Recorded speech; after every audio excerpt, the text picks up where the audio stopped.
This week I've been working on a sermon that will be preached at Ascension the weekend of November 5th and 6th. I will be preaching from Luke chapter 20, where Jesus was questioned about his views on life after death. The Jewish leaders, the Sadducees, tried to trap Jesus with a gotcha question that they hoped would expose him as the fraud that they knew he was. But as you might have guessed, Jesus turned their gotcha question into a moment of, now wait a minute, who has who here? Oh yeah, this would be a great Sunday to invite a friend to worship with you as we look at common ideas in our culture about life after death, and then hear from Jesus the sure and certain hope that we have in Him.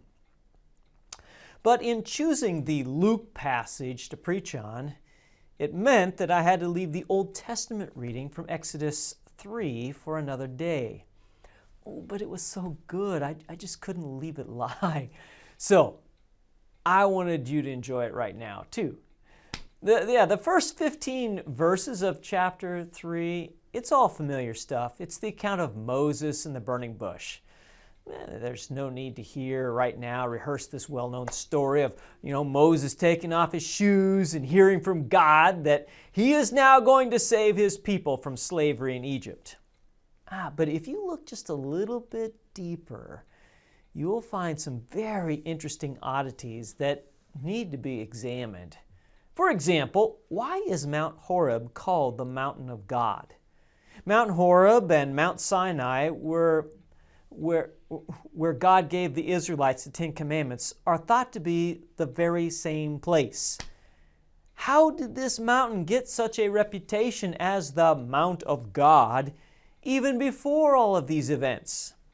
A reputation that endured for centuries, for you might remember that the prophet Elijah fled to this mountain in 1 Kings chapter 19 when Queen Jezebel threatened to kill him.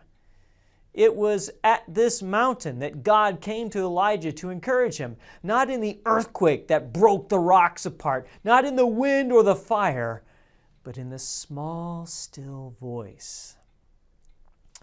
This seems like a really special spot on the map where God and people come together, and yet today we don't make pilgrimages to Mount Horeb, and to be honest, we're not even 100% sure where it is. So how it came to be special and why it is and not now has, it has the same reason. Yeah, all that is known. God's presence is the answer. When He was there, it was His mountain. When He wasn't, then it's just a mountain. Doesn't matter if it's forgotten where it was or where it used to be. Even as Pastor Mike and all the fellow travelers have made their way now to the Holy Land, and this very week are looking at all these sites, and they see the places where Jesus walked and taught and lived and died and rose again. The places of God's habitation are historically significant, but not in and of themselves significant. It's just the place that it happened to happen. It's the difference between a house and a home. The house itself isn't the main thing, but you are. You make the house a home. And if you no longer dwell there, then it's just a house. So it is with God. It's His presence that makes all the difference.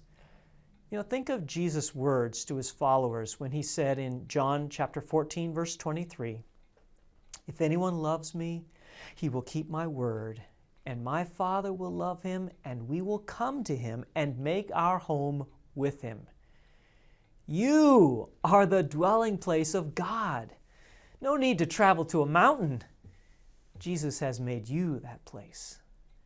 But there's more to see in this familiar reading. Next, when Moses takes notice of the burning bush and comes to see the strange sight, he is commanded to remove his shoes, for he's on holy ground. And when Moses hears that the one speaking to him from the bush is the God of Abraham, the God of Isaac, the God of Jacob, he hid his face, for he was afraid to look at God. And yet, just a few chapters later in the very same book, Exodus 33, listen to Moses make this huge request. He said to God, "Oh, please show me your glory. Yeah, I want to see you." And God answered him, "Whoa, whoa, whoa. I will make all of my goodness pass before you. But," he said, "you cannot see my face, for man shall not see me and live." And the Lord said, "Behold, there is a place by me where you shall stand on the rock.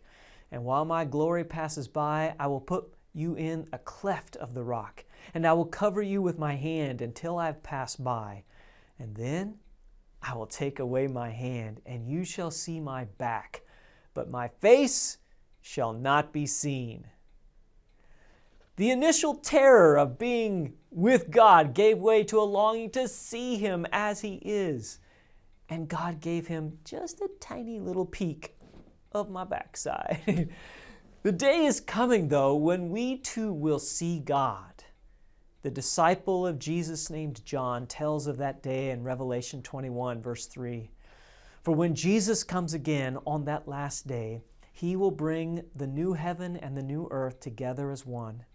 Listen to John as he wrote on that last day to come. He said, "Behold, the dwelling place of God is with man. He will dwell with them, and they will be His people, and God Himself will be with them as their God."